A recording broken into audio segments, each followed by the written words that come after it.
Oi, oi, oi. Eu sou o Braulio Zorzella, médico obstetra, e já atuo há praticamente 2 décadas com partos. O parto é uma grande paixão minha desde a faculdade. Hoje, felizmente, minha taxa de parto normal gira em torno de 90%, e isso graças a muitas coisas que estou mostrando aqui para vocês nessa semana, sendo uma delas a atuação transdisciplinar com outros profissionais, especialmente com vocês, as doulas. No primeiro episódio, eu expliquei como você pode se sentir mais segura para atender uma gestante. Eu abordei questões referentes à importância de você saber a obstetrícia para lhe ajudar com isso. E mostrei para você um método, uma forma de aprender a obstetrícia de forma prática, rápida, que você vai usar no seu dia a dia.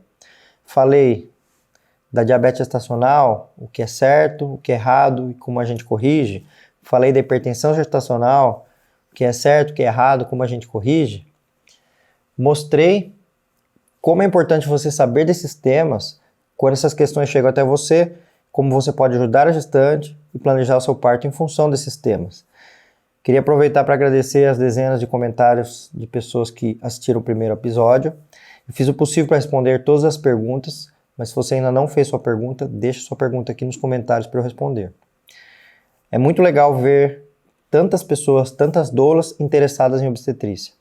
No episódio 1, eu falei o quanto é importante para outras doulas que já aprenderam sobre obstetrícia comigo e o quanto isso agregou na carreira delas. E sendo assim, eu acredito que você também vai querer ser uma dessas doulas. Se você não viu o episódio 1, assista.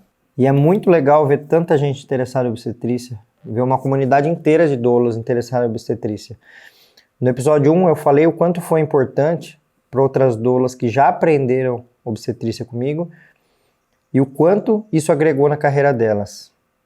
E sendo assim, eu acredito que você também pode ser uma dessas doulas que aprende obstetrícia comigo e que agrega valor na sua carreira e que se sente mais segura sabendo de obstetrícia. Se você não viu o episódio 1, assista, pois ainda dá tempo, e aproveite e veja também os depoimentos de doulas lá no episódio 1 que aprenderam obstetrícia comigo. Depois volte aqui para continuar nesse episódio. Com esse conteúdo de obstetrícia, eu quero mostrar uma forma fácil de você aprender aquilo que profissionais da área levam anos. Eu mesmo levei muitos anos para chegar até aqui e trazer esse conteúdo dessa forma condensada para vocês. A minha intenção é ensinar obstetrícia para quem não é da área de obstetrícia. Isso é transdisciplinaridade. Eu pretendo lhe explicar de uma forma didática, rápida, para você aprender tudo, estar com a obstetrícia na ponta da língua. Sendo que se fosse de outro modo, você precisaria juntar peças de quebra-cabeças, fazer uma verdadeira coxa de retalhos até chegar no conteúdo que eu estou trazendo já pronto para vocês, ou então se formar em obstetrícia, seja fazendo uma faculdade de obstetrícia, que leva 4 anos e meio, ou uma faculdade de enfermagem de 4, 5 anos para depois 2 anos de especialização, ou virar uma médica obstetra com 6 anos de medicina, mais 3 de residência, que são caminhos lindos também. Mas a intenção aqui não é essa. A intenção aqui é para você que é doula e que deseja continuar sendo doula, aprender obstetrícia para usar isso no seu dia a dia, nos seus atendimentos. É lógico que no mundo perfeito, onde os responsáveis pelo conteúdo obstétrico dariam conta dessa parte e a doula ficaria apenas com apoio físico e emocional irrestrito, você precisaria saber pouco de obstetrícia. Ainda assim, um pouco, mas não tanto quanto tem que saber hoje, não tanto quanto você sente a necessidade de saber hoje pela realidade de hoje.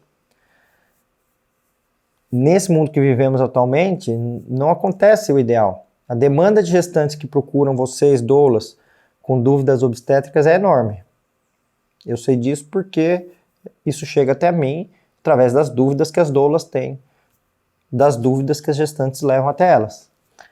A demanda de gestantes que lhes procuram para mudar uma conduta proposta por um médico acontece sempre. Além disso, a busca dessa gestante em relação à troca por um profissional, para saber se aquele profissional realmente atende o que ela pretende. Quantas vezes não aconteceu isso com vocês? É por isso que você precisa saber de obstetrícia, para ajudar essa gestante a trilhar o melhor caminho no seu plano de parto, nas suas escolhas, para o seu parto e para o nascimento do seu bebê. Assista agora alguns exemplos de doulas que eu ajudei com obstetrícia. Mas nos procedimentos de indução, que eu acho que algumas coisas podem fugir um pouco da segurança ou até mesmo do conhecimento do médico que está ali, e talvez esse direcionamento que eu coloque antes, durante as nossas consultas pré-natais, já sirvam de muitas mulheres se imporem também, né? Se colocarem, ou até mesmo só questionarem para entender o que está acontecendo. Elas entendem o que está acontecendo com o corpo, mas muitas vezes não tem força para perguntar. E quando a gente conversa nesse panorama geral durante o pré-natal, às vezes com o olhar elas me perguntam, é isso mesmo? Tá certo? E dependendo dessa minha resposta, elas perguntam ou não para o médico que está ali. Infelizmente, eu não consigo hoje trabalhar com os profissionais que eu gostaria, que eu confio e acho que as condutas são bem certeiras. A gente ainda trabalha com muitas pessoas, né? Já vi episiotomia acontecer, né? Enfim, acho que não precisa entrar em tantos detalhes assim, mas só que a gente informando, né?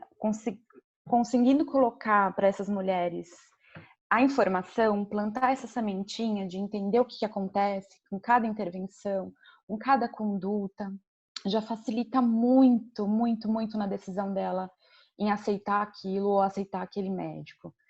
E eu acho que é isso que a gente busca, né? O respeito sempre. Então, ela precisa se sentir respeitada. E acho que eu, como doula, preciso facilitar com que ela também seja respeitada e se sinta respeitada.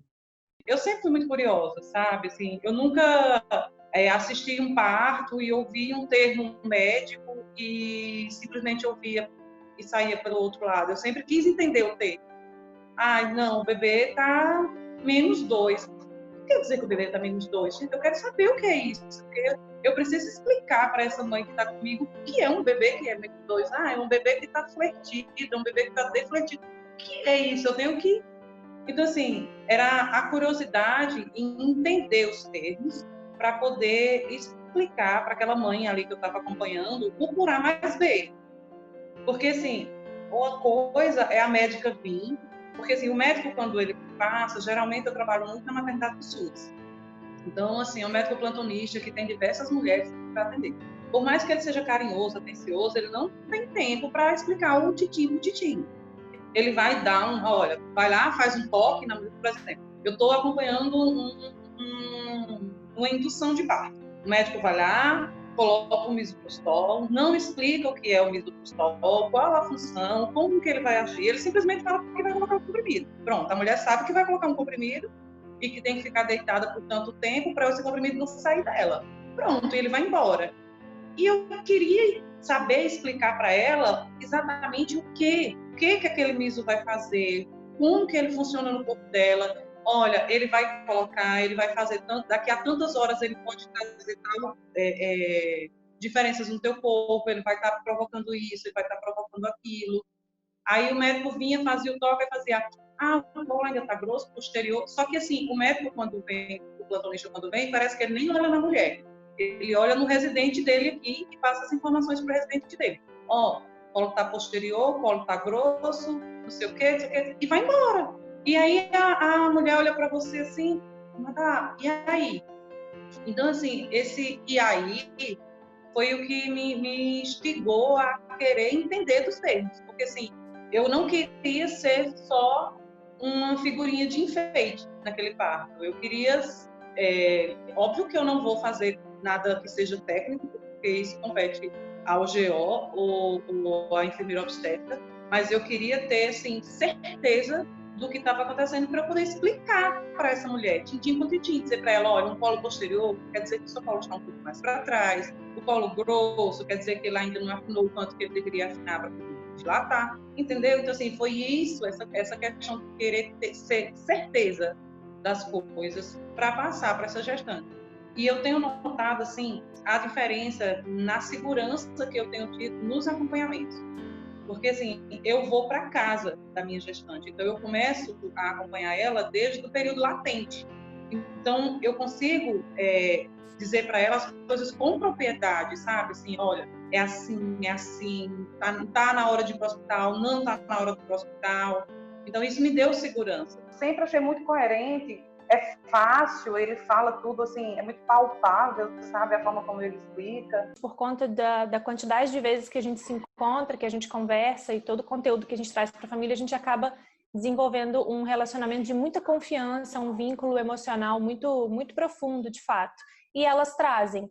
É muito comum as gestantes trazerem para nós questionamentos com relação à conduta que o médico está fazendo com elas, questionamentos com relação a opções que elas têm para escolher. E para mim é muito importante que na minha conduta eu não interfira nessas decisões com a minha opinião. Então, o que eu vejo, a melhor forma que eu vejo que a gente pode ajudar uma mulher que traz, eu estou em dúvida com tal exame, estou em dúvida com tal conduta que o meu médico falou que eu preciso fazer. Eu acho que a melhor coisa que a gente pode fazer é trazer para essa mulher mais informações, mais material para estudo, mais conteúdo para conhecimento e tentar deixar isso o máximo livre da minha opinião, do que eu faria por mim, qual seria a minha escolha, mas trazer esse conhecimento para elas, dar para elas bons artigos, bons materiais, bons conteúdos para enriquecer esse questionamento e fortalecer o processo de conhecimento delas para que elas possam ter uma boa conversa com a equipe técnica.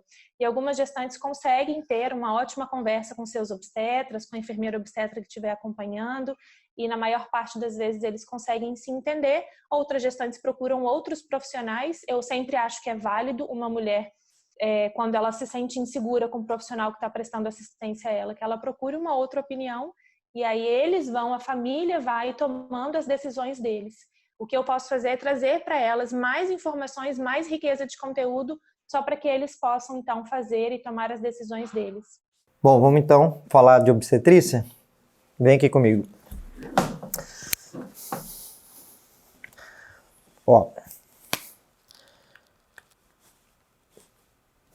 No episódio 1, eu falei que a gente deve, para entender obstetrícia, saber o que é certo,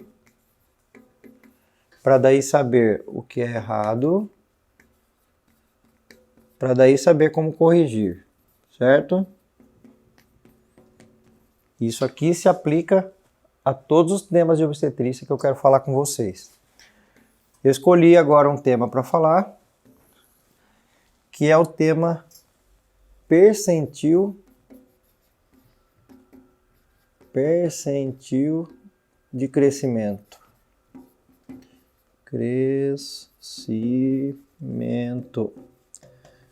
Bom, vocês devem ouvir muito falar isso. O percentil do bebê tá assim, tá assado. Que história que é essa do percentil de crescimento?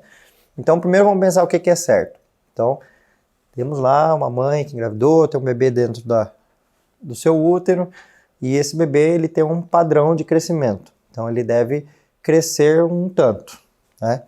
Como que a gente sabe quanto que é esse tanto, né? E o que importa esse crescimento, né? Então, a gente pega todos os bebês da espécie humana que nascem, pegando um gráfico de nascimento em relação à idade gestacional, onde a gente vai colocar aqui o bebê mais novinho de todos que nasce, maduro, por maturidade pulmonar do bebê, é a raridade, tá? Esse bebê mais novinho, mas ele tem 34 semanas, e o bebê mais velhinho de todos, se a gente deixasse chegar até lá, teria ali suas 44 semanas, né? Nossa, tudo isso, brother, 34, 44? Sim, essa é a fisiologia do nascimento, e aqui desse topo aqui que sai a famosa data provável do parto, que são as 40 semanas, mas todo mundo sabe que a data provável do parto não é a data prevista do parto, não é o dia que o bebê vai nascer. Ele é uma data provável que se encaixa nesse gráfico e que, em estatística médica, a gente usa notas de corte para não pegar o todo e sim pegar aquilo que é mais comum. E aí a gente vai passar aqui duas notas de corte, tirando 2,5% para um lado, 2,5% para o outro lado, caindo em 37 a 42 semanas. Por isso que a gente fala, as gestações vão de 37 a 42, né? Na verdade, a gente sabe, quando a gente fala isso, que tem essa margem de 2,5% para cada lado. Então, se eu perguntar assim, é normal um bebê nascer com 35 semanas e estar maduro? É normal, mas não é comum. Comum está aqui, entre 37 e 42. Então, essa é uma curva de normalidade, porém, quando a gente tira as pontas, a gente fala daquilo que é comum. O mais comum é nascer entre 37 a 42 semanas. Isso confere 95% dos nascimentos, tá? Legal. E aí a gente tem que pensar, bom, então se um bebê nascer com 37, ele tem que ter um peso mínimo ou um peso máximo para essa idade gestacional? Se nascer com 42, tem que ter um peso mínimo ou um peso máximo? E mais, quando a gente está olhando a gestação mais no início, a gente já tem que mais ou menos ir prevendo em que faixa de peso esse bebê vai nascer, né? E para isso, então, o que foi feito? Foram feitos trabalhos científicos que pegam lá todos os bebês que nasceram naquela idade gestacional para ver qual é o peso daqueles bebês, né? Além disso, através de trabalhos com ultrassons, né, com 28 semanas, com 22 semanas, pegam os bebês daquela fase e veem qual é a média de peso daqueles bebês e coloca-se isso num gráfico, tá? Que é um gráfico que tem esse formato aqui, onde aqui surgiu a gestação, aí vamos separar aqui nos 3 trimestres famosos, que são 14, 28 e 42 semanas. E aí a gente sabe, bom, para 14 semanas, o bebê mais levinho, ele tem que ter esse peso aqui. O mais pesadinho pode ter esse peso aqui, e o bebê médio pode ter esse peso aqui. Com 28 semanas, a mesma coisa. Com 42 semanas, a mesma coisa. Ou com 40 semanas, a mesma coisa. E você pode fazer isso em todas as idades gestacionais que você quiser. Existe tabela para isso. Mas a ideia aqui não é passar os números que tem nessas tabelas, mas sim o conceito de onde vem essa tabela para você entender o percentil de crescimento do bebê. E aí o que eu vou pensar aqui é o seguinte, bom, então tem um peso mínimo para um bebê ter naquela fase e um peso máximo. O que significa isso? Significa que um bebê que esteja abaixo desse peso, ele é um bebê que não está ganhando comida adequadamente, então está desnutrido, né? Essa é a ideia de a gente pensar um bebê que esteja abaixo disso. Um bebê que está acima desse peso, a gente vai pensar que ele está ganhando nutrientes demais. Então ele é um bebê gordinho, um bebê que recebeu muita glicose, né? A gente vai pensar em diabetes gestacional, né? Existem casos de bebês que são macrossômicos, que é esse caso aqui, acima disso, mas que isso está relacionado à genética desse bebê, mas aí a gente tem que olhar para a constituição da mãe, principalmente, para saber se isso é compatível, né? Em relação a crescimento. Mas, via de regra, a gente tem que olhar para os bebês com peso mínimo e peso máximo para a gente entender se está tudo bem com esse bebê, né? E aí, o que é percentil? É uma palavra parecida com porcentagem, não é? O percentil é quando a gente pega todos os indivíduos daquela fase, coloca nessa tabela de peso, do mínimo ao máximo, e se a gente falar assim, olha, um bebê tem percentil 50, significa que de todos esses bebês, tem 50% de bebês com peso maior que ele e tem 50% de bebês com peso menor que ele. Ou seja, o percentil 50 é exatamente o percentil médio de um bebê. Mas a gente sabe que existem diferenças na espécie humana em relação a ganho de peso. Vamos pensar nos adultos, né? Um adulto que tenha 1,60 m, por exemplo, uma mulher de 1,60 m. É normal que ela tenha, algumas tenham um peso menor, outras tenham um peso maior. Eu não vou nem entrar aqui nesses números, para não interessa muito os números, mas sim o conceito de a gente entender que existe um peso menor, que é o normal, e o maior, que é o normal. Acima disso, a pessoa é considerada obesa, abaixo disso é considerada desnutrida, certo? Isso se reflete para o bebê intraútero também. Isso se reflete para a criança depois que nasce, nas curvas de crescimento, ok? Aí o que acontece? Assim como aqui a gente tira as pontas, a gente desconsidera as pontas tanto por margens de erro quanto por não ser comum que aconteça isso aqui, no peso a gente faz a mesma coisa. Então o que a gente faz? A gente traça uma pequena curvinha aqui e outra pequena curvinha aqui, tirando 3 percentis para cá e mais 3 percentis para lá.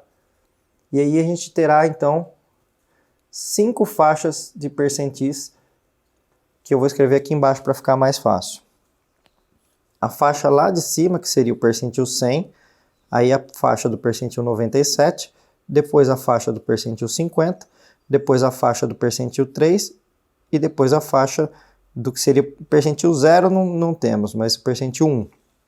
Tá? E aí o que a gente sabe? Que todos os bebês que nascerem entre o percentil 3 e 97 são bebês normais, ele não é nem desnutrido e nem obeso. Todos que nascerem acima do 97 serão considerados, a palavra não é obeso, tá? Para bebês, mas só para entender, serão bebês obesos, e aqueles que nascerem abaixo do percentil 3 serão bebês desnutridos, magrinhos, né? Então, quando a gente faz essa estimativa, por exemplo, com 28 semanas, e um bebê deu lá percentil 20, a gente sabe que ele está longe do percentil 3.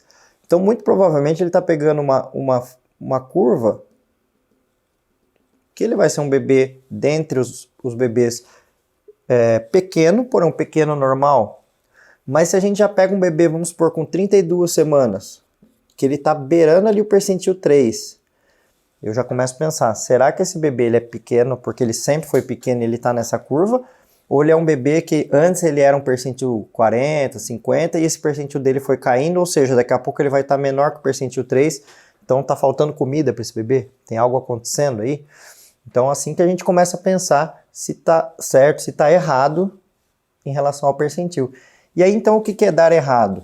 O dar errado, quando a gente coloca essas faixas de peso, e colocando aqui o percentil 3, aqui o 97, são bebês que vão cair abaixo do percentil 3 ou acima do 97. Ah, Bruno, mas eu já vi um monte de gente falar aí que o percentil 10, a gente já começa a ficar preocupado. Algumas pessoas vão falar, isso já é considerado restrição de crescimento, né? Ou o percentil 90, isso já seria um bebê considerado macrossômico. E a resposta é não. Tá? O que significa o percentil 10? Significa que, como o ultrassom ele tem margem de erro de peso, porque quando o ultrassom mede o peso do bebê, né? Difícil falar mede o peso, né? Porque a gente deveria falar pesa o bebê, mas é justamente isso, porque o ultrassom ele mede estruturas do bebê, no caso a cabeça, o abdômen e o fêmur, multiplica por 3, multiplica pela densidade média de um bebê e sai o peso, né? Então, ele é um peso estimado por medidas do bebê. Quando a gente fala, o bebê está com um tamanho muito grande dentro do útero, a gente não está falando de altura, a gente está falando de peso, né? As coisas acabam se misturando, se confundindo um pouco. Por quê? Porque a gente mede realmente o bebê e isso dá uma estimativa de peso. Ou seja, a gente não pesa o bebê, não coloca o bebê numa balança. E isso dá margem de erro, porque nem todos os bebês têm a mesma densidade, nem todos os ultrassonografistas têm a mesma precisão, nem todos os aparelhos de ultrassom têm a mesma qualidade, o software não tem a mesma qualidade, e às vezes a tabela utilizada é outra também. Então, por isso que a gente tem essas margens aqui do percentil 10 e o percentil 90, que é para a gente ficar de olho quando um bebê cai nessa faixa aqui entre o 3 e o 10, ou entre o 90 e o 97, eu devo pensar o seguinte, será que se tiver errado esse ultrassom, ele não pode ser um bebê percentil 3 e eu não estou sabendo? Será que se ele cair nessa faixa, ele pode ser um bebê acima do percentil 97 e eu não estou sabendo? Ou seja, eu fico de olho nisso, tá? Ou seja, isso significa que todos que caírem entre o percentil 10 e 90 serão totalmente normais, porque aqui está a margem de erro que me fala, não, bebê percentil 10, por mais errado que esteja esse ultrassom, ele não é um percentil 3, porque não entra dentro dessa margem de erro. Se o bebê cai para baixo do 90, a mesma coisa. Ele não é um bebê que poderia estar acima do 97 e houve um erro no ultrassom. Então é uma margem de segurança. Tá? Com isso, faz com que a gente classifique os bebês, eu gosto de colocar da seguinte forma, que a gente terá os bebês normais, que são os bebês P, M e G, os bebês alterados, aqui é a minha coluninha do errado, certo? O bebê PP e o bebê GG. Né? Se fosse tamanho de roupa, seria isso aqui. Isso aqui é uma nomenclatura que eu uso, tá? Para facilitar. Então, por exemplo, uma mulher tem um bebê percentil 12. É um bebê anormal? Não, bebê pequeno normal. percentil 82 é um bebê grande e normal. Ou ela tem um bebê que está entre o percentil 25 e o 75, qualquer um que cair aqui dentro é um bebê tamanho M, né? E que se a gente estimar nessa curva até o nascimento, a gente consegue ter mais ou menos uma ideia se está tudo bem com o ganho de peso desse bebê. E através do percentil a gente entende se está certo ou se está errado. Legal. E aí, se tiver errado, nós temos que pensar então como corrigir o errado. Aí então o que é o errado? O errado é o PP e o GG, né? Aí eu tenho que pensar, bom, o que leva um bebê a ser tamanho PP aqui, que seria o bebê certamente abaixo do percentil 3, mas lembrando que o percentil 10 já nos levanta essa dúvida também. Então eu fico de olho a partir do 10, eu já fico de olho, abaixo do 3 eu tenho certeza que esse bebê é um PP. Eu devo pensar, será que a placenta, que é a responsável pelo ganho de peso do bebê, responsável pela passagem de água, comida e oxigênio para o bebê, está falhando, está faltando alguma coisa para esse bebê? Ou será que o casal, principalmente a mãe, ela é muito pequena, ela tem um peso de adulto normal para ela, mas que é muito baixo, e isso está refletindo apenas no bebê e está tudo bem? Então eu vou juntando essas pecinhas do quebra-cabeça para entender se esse bebê está desnutrido, está faltando comida para ele. Mesma coisa com o bebê grandão. Eu vou pensar, será que está passando comida demais para esse bebê? E aí tem algumas mães que podem até se culpar, será que eu como demais, né? E não é verdade, porque mesmo que a mulher coma demais, que tenha uma dieta muito desregrada, dificilmente o bebê chegará a ser um bebê macrossômico, porque a placenta, quando ela está normal, funcionando normal, ela filtra isso e ela passa os nutrientes adequados para o bebê, ela não fica passando muito além. O que acontece quando um bebê GG, a gente constata um bebê GG, normalmente a placenta está com algum problema, e esse problema, que eu já até expliquei no episódio 1, é a diabetes gestacional, que passa mais glicose para o bebê. Ok, e aí como é que a gente corrige isso tudo? Bom, para cada caso a gente vai corrigir de uma forma. Para o bebê maior que o percentil 97, a gente corrige de um jeito. Para o bebê menor que o percentil 3, a gente vai corrigir de outro jeito. Porque são casos totalmente diferentes um do outro. No caso do bebê maior que o percentil 97, aí a gente vai voltar lá no episódio 1. Inclusive, quem não assistiu, assista, por favor, senão você não vai entender até aqui. A gente vai pensar na diabetes gestacional e aí a gente vai pensar nas correções da diabetes gestacional, que são a dieta, a atividade física, a reposição de insulina se for necessário, e se ainda assim nada disso for suficiente, a gente termina a gestação através de uma indução antes que tenha um problema maior, prevenindo o quê? Aí eu vou fazer um quadrado aqui no errado, que isso aqui vai valer para todas as patologias obstétricas, que são mortes de mães, mortes de bebês, ou até mesmo sequelas de mães, sequelas de bebês. Mas da onde que viria isso aqui tudo? Se você assistiu o episódio 1, você vai ver que eu falei que a diabetes gestacional é a doença a ser descoberta para prevenir a cesárea. Porque lá no passado, quando não se sabia que existia diabetes gestacional, era aquele bebezão grandão, até dei exemplo daquele bebê de 6 quilos, que cresce demais, que fica muito pesado, e que daí não nasce na hora do parto, que daí a placenta fica insuficiente ou descola, e aí ocorre uma morte do bebê, e depois uma morte da mãe, ou até mesmo, por mais que não descole, esse trabalho de parto vai se desencadeando, vai se desenrolando, até que essa placenta fica insuficiente mesmo, o bebê vai a óbito e depois, como ele não nasce, a mãe vai a óbito por infecção, né?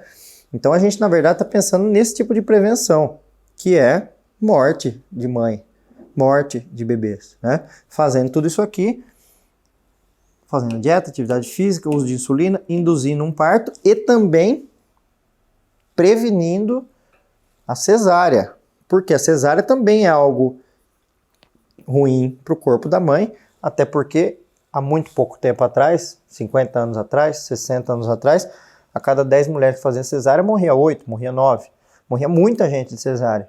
Então, da onde vem essa prevenção? Vem a prevenção da morte pela cesárea também.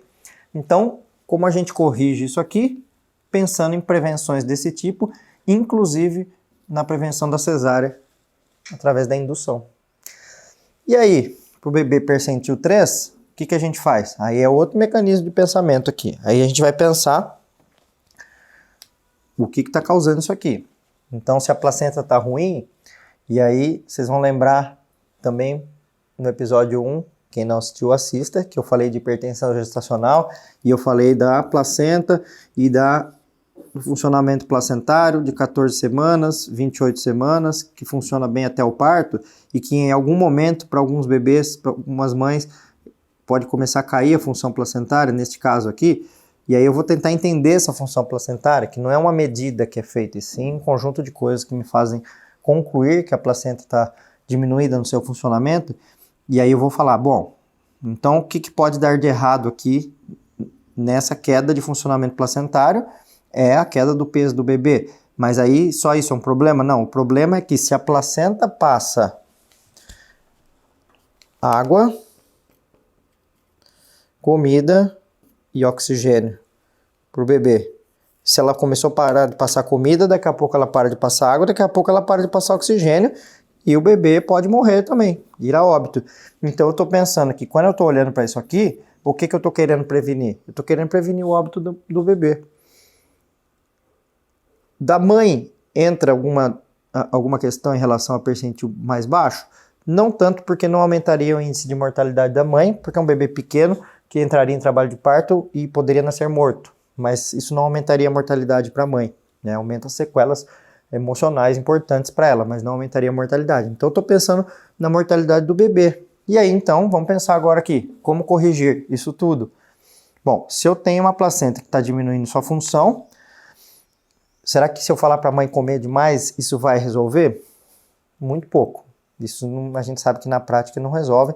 Até a gente pode dar uma melhorada e uma acertada na dieta? Pode. Mas ainda assim não tem tanta solução quanto outras duas soluções. Uma delas que é a terapia de imersão,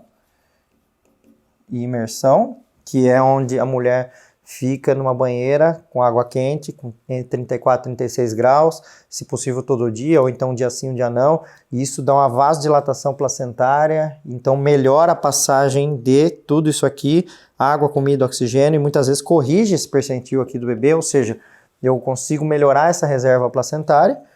Se não tiver essa oportunidade, não souber como fazer isso, e inclusive muitos médicos obstetras nem sabem que existe essa terapia aqui, tem uma solução que é a mesma que essa aqui, que é a gente ir lá e induzir um parto antes que um problema maior aconteça, antes que não tenha mais funcionamento placentário, que falte oxigênio e que o bebê vá a óbito.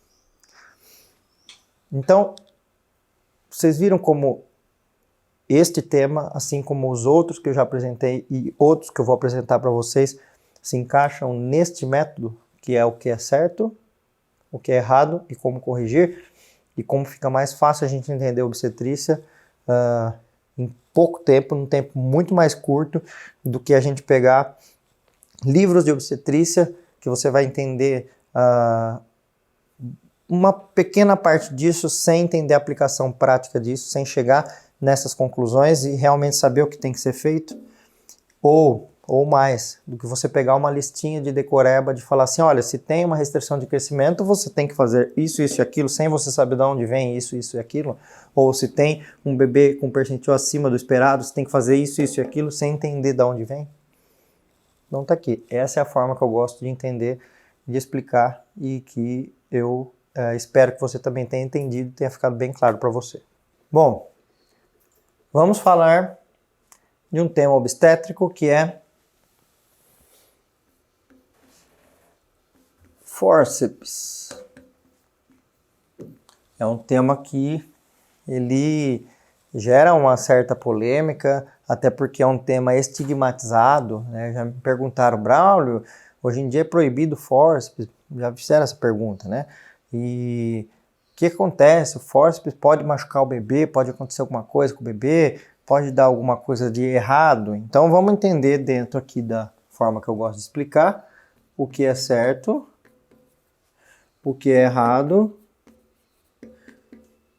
e como corrigir, para daí a gente entender sobre fórceps, por exemplo.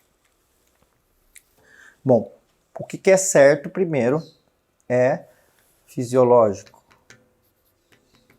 Então, o que é fisiológico em relação a um parto? O fisiológico é o bebê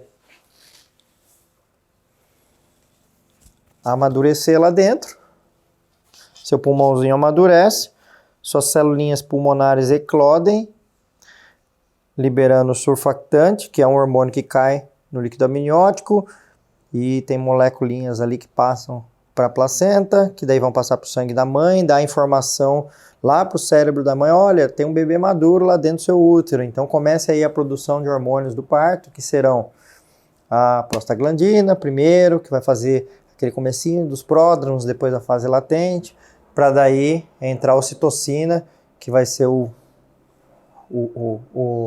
desfecho final, que vai dar o desfecho final do parto.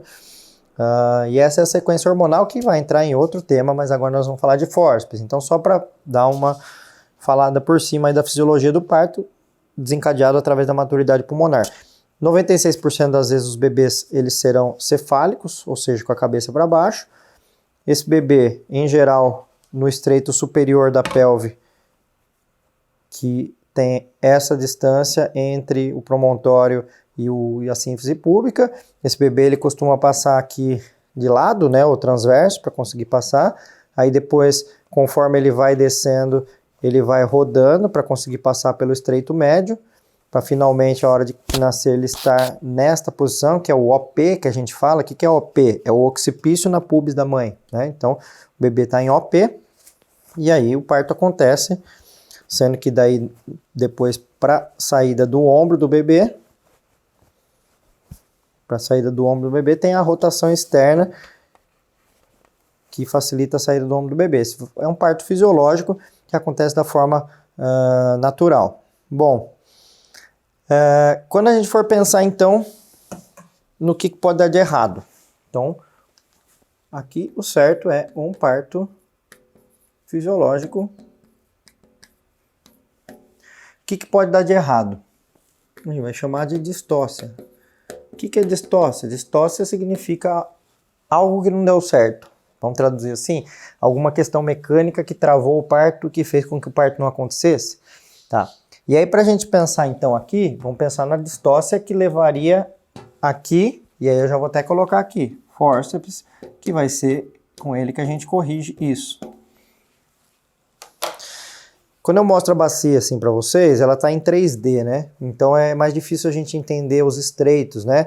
Só resumindo aqui, a gente tem o estreito superior, que vai do promontório até a sínfise púbica, depois a gente tem o estreito médio, que é a distância entre as espinhas biisquiáticas, e depois a gente tem o estreito inferior, que ele vai da ponta do cóccix ali, do finzinho do sacro até a sínfise púbica, mas isso tudo ele é tridimensional, então eu gosto de entender de uma forma mais fácil, que é esta forma, que é a forma de ampulheta. A gente tem o estreito superior, o médio e o inferior, sendo que o estreito superior e o inferior, eles são maiores do que o médio, ou seja, o ponto-chave para a gente é o estreito médio, que tem a distância entre as duas espinhas biisquiáticas. Então, esse aqui é o ponto-chave para a gente saber se pode acontecer algo de errado. Então, na fisiologia, nós vamos colocar aqui o estreito superior, o médio e o inferior.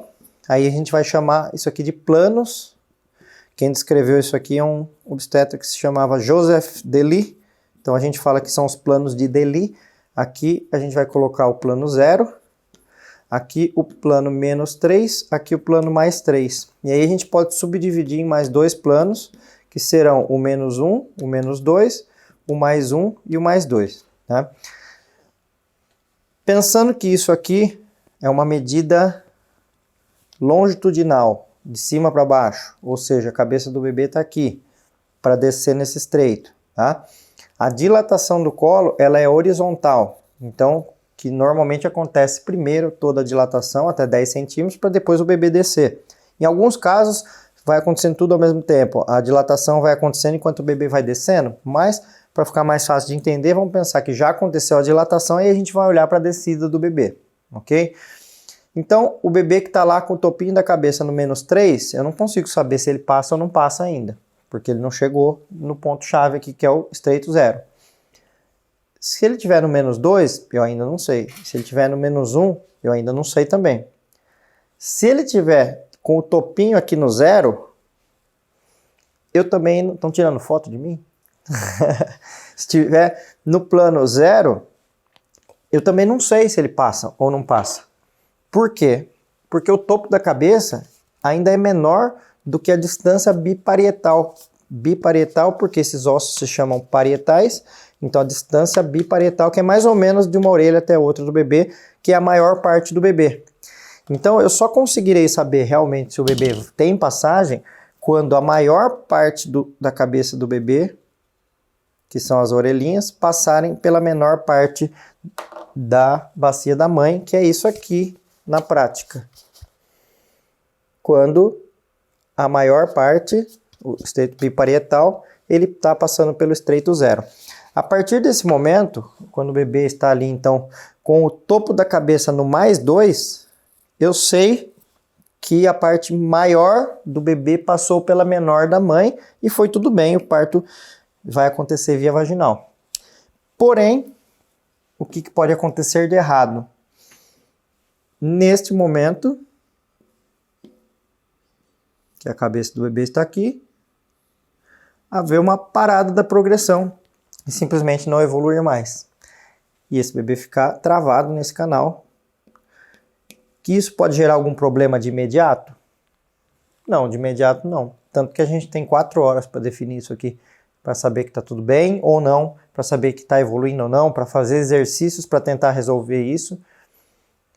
Então, aí eu já começo a pensar como resolver, ou seja, como corrigir, e um deles eu acabei de falar, que são alguns tipos de exercícios que podem facilitar essa descida do bebê, e aí está tudo resolvido. A gente não vai precisar ainda pensar no fórceps. Mas, se mesmo com exercícios, mudanças de posição, até porque esse tema agora não é sobre correção de distócia, mas sim especificamente sobre o fórceps, por isso que eu já estou pulando rapidamente isso aqui. Não deu certo exercício, não deu certo posição, a gente vai pensar, bom, então, o que eu faço aqui? Não está nascendo esse bebê, travou aqui, 4 horas travado, não está passando desse ponto. Se eu não fizer alguma coisa, o que pode dar de errado aqui? Aí a gente sempre tem que pensar mãe e bebê, o que pode dar de errado. E será que esse bebê pode morrer? E a resposta é sim, pode morrer. Por quê? Não porque a cabeça está presa aqui. Não tem nada a ver com a cabeça do bebê. Tem a ver com a continuidade do parto e a mesma questão que eu falo lá daquele bebê grandão que não nasce de jeito nenhum e que daí, tanto trabalho de parto, tantas contrações, a placenta fica insuficiente. E se a placenta fica insuficiente, para de passar primeiro ar, depois comida, depois oxigênio. E quando para de passar oxigênio para o bebê pode morrer. Então eu tenho que falar, bom, então eu tenho que fazer alguma coisa aqui com esse bebê. Aí eu posso pensar em duas coisas. Eu posso pensar, bom, será que eu posso então fazer uma cesárea e tirar esse bebê? Vamos deixar aqui. Pode ser uma alternativa.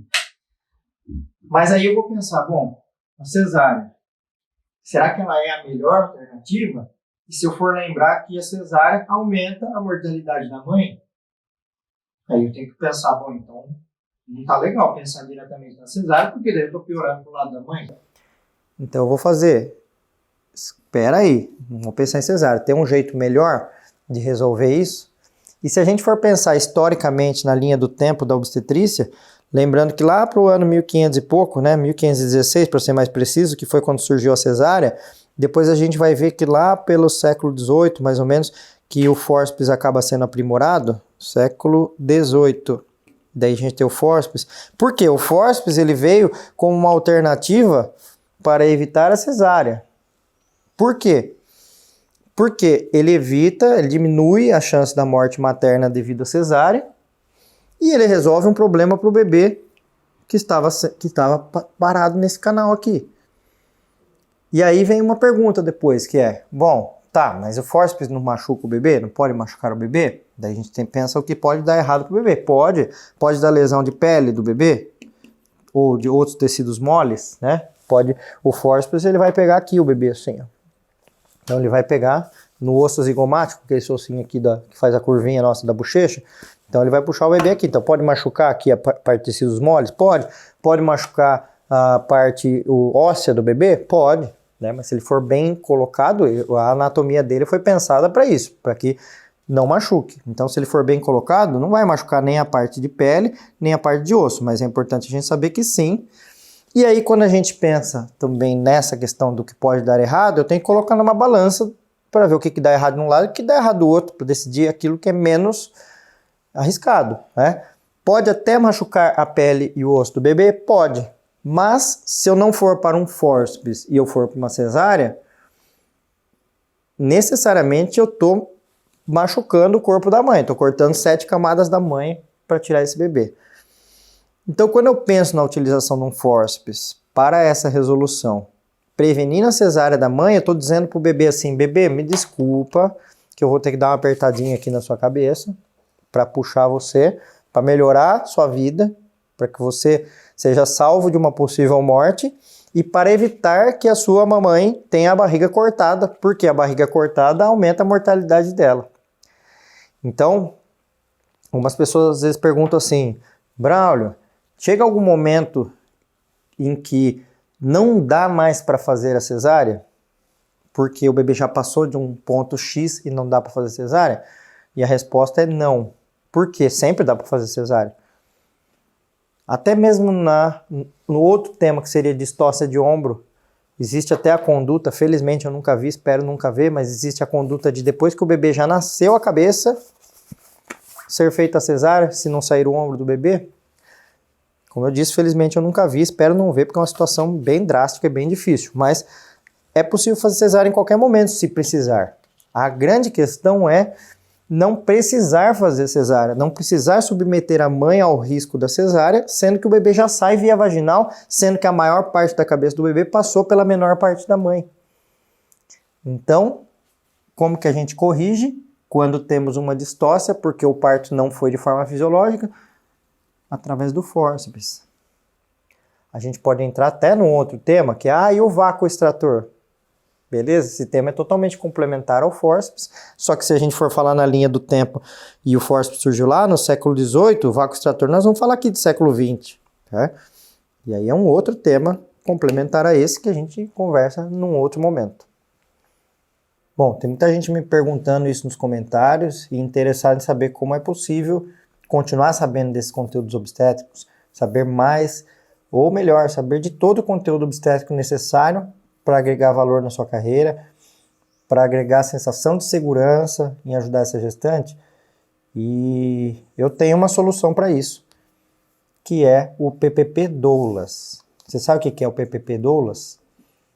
É o Programa de Planejamento do Parto online especial para doulas, onde eu falo de obstetrícia para doulas. Por quê? Aqui na Semana das Doulas, o meu tempo ele é limitado. Eu preferi condensar tudo num lugar só para facilitar a vida das doulas e para facilitar esse aprendizado de obstetrícia comigo.